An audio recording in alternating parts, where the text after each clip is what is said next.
Hi, Lynn Tucker Carnivore here, and I've got a subject for today, and that is something that I got from my friend Debbie, Carnivore and More, 1954, no spaces, because she brought up a really good point today, and I think we've all been there, and I think we need to discuss it, and I think it needs to come out in the open, and we need to talk about it, and that's, can carnivore be boring?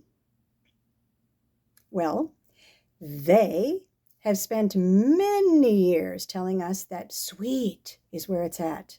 And you can't have a party unless you have 18,000 pieces of food there. And you can't be a good host if you don't have charcuterie board after charcuterie board of who knows what. And you need to know how to make your own bread. And you need to know how to, have every single living dessert there is in order to be a good host at a party. Why is that? Shouldn't we, talking to each other, being around each other, finding out more about each other, discussing what we've gone to a museum, we went out and walked around a lake, and it's a beautiful place, you should go there to walk your dog, those kinds of discussions. Oh, my garden is coming out with the most beautiful orange brandy tea rose, hybrid tea roses. I mean, I could talk about that forever because they're so gorgeous. Anyway, why aren't we having those discussions? Why is it always recipes? Why is it always food? It doesn't have to be. And they knew that. Along with getting us to love sweets, along with putting scientists on their payroll so that I bet you can't eat just one is a true statement. And all the work they put into that so that we would take their meds, those would have side effects, and we'd take more meds, and those would have side effects. And then we'd teach our doctors that they need to just prescribe. They don't need to heal because you can't heal. If you could heal, that would cut the revenue source off. See how that all worked? Well, you know what? And it's going to take a few years to change our mindset. But that's okay. We're all in this together.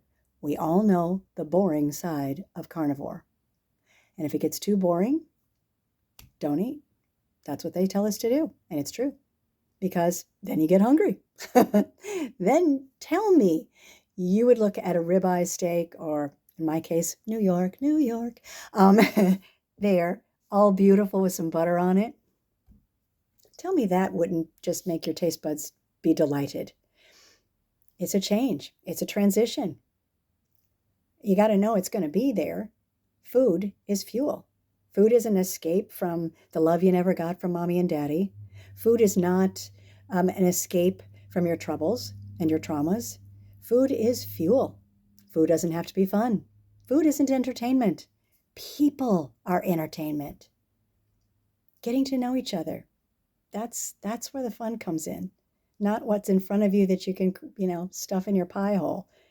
So I think we need to address this. I think we need to look at it honestly and say, no, I'm making a choice. I'm making a choice to fill this tank with better fuel. And that's what it is. I don't live to eat anymore. I eat to live. I eat to live well. I eat to not be a burden on my family. I eat to be able to be mobile until I can drop and go to sleep and see the Lord.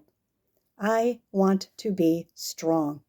And the only way I can be strong is if I'm making muscles because I'm eating protein and fat.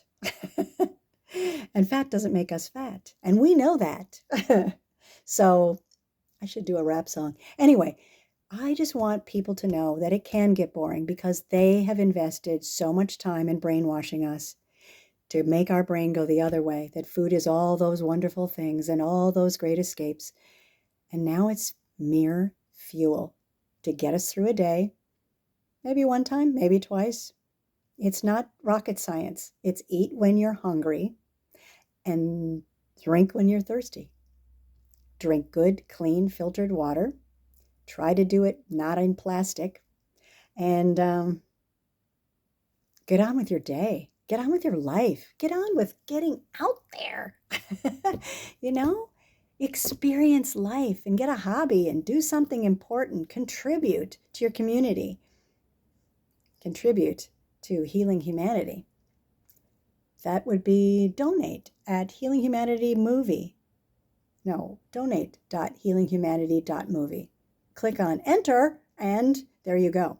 But that was my little commercial. Anyway, we need this to go far and wide.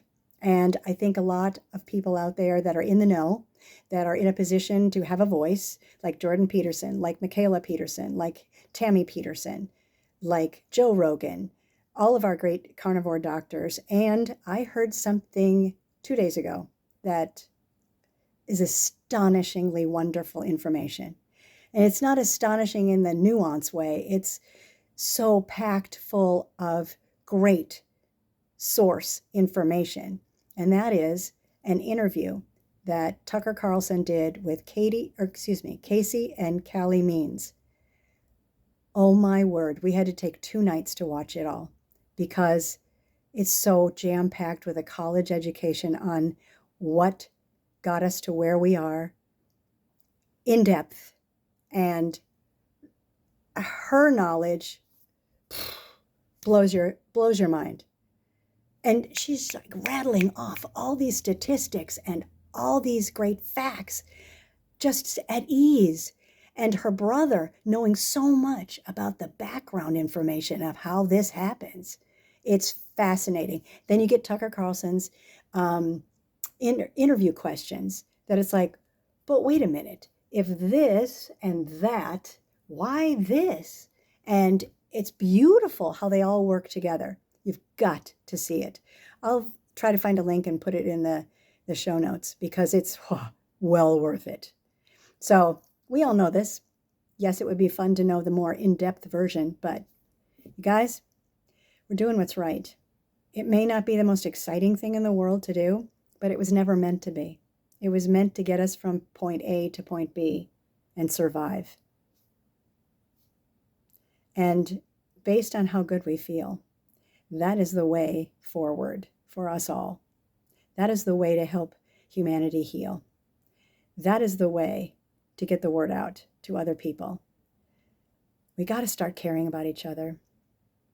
And I truly believe that what carnivore diet can do for your brain will calm you, will make you less irritated, will make you more easily understand what's going on around you so that it doesn't slap you in the face. It's, oh, okay, well, then I need to do this because that happened, as opposed to, oh my God, I don't know what's going on. You lose that. You become calm, you become reserved, and you become not reserved in the fact that you don't speak your mind, reserved in the fact that you take all facts into consideration and then you figure out how to fix it. It's a very beautiful way of handling stress instead of the impact it used to have. So we're doing the right thing. And I just had to bring that up and talk about it. What do you think? Tell me in the comments. Have you ever felt bored? I think we all have. And now we know it's fuel. We don't live to eat, we eat to live. And that's the important thing. So go take on the day, as they used to say. Bye.